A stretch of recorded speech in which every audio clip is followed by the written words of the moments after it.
মধ্যপ্রাচ্যে চরম উত্তেজনা, 131 শহর আক্রান্ত, নিহত 550, 3 লাখ যাত্রী আটকা, বাংলাদেশিরাও ক্ষতিগ্রস্ত।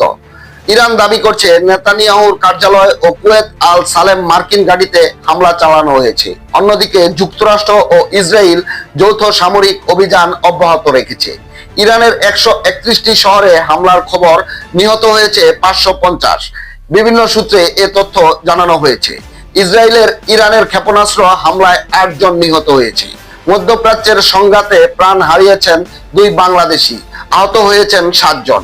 এদিকে 3400 ফ্লাইট বাতিল, আটকা পড়েছেন প্রায় 3 লক্ষ যাত্রী। নাতাঞ্জ পারমাণবিক স্থাপনায় হামলার দাবি উঠলেও এআইএ প্রধান জানিয়েছেন গুরুত্বপূর্ণ স্থাপনাগুলো অক্ষত রয়েছে।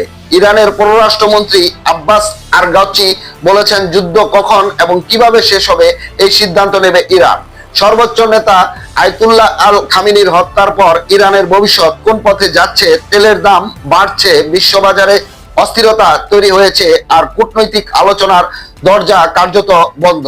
প্রশ্ন হলো, এই যুদ্ধ কি সীমিত থাকবে নাকি আরো বড় আকার নেবে? আপনার বিশ্লেষণ কি? কমেন্টে জানান।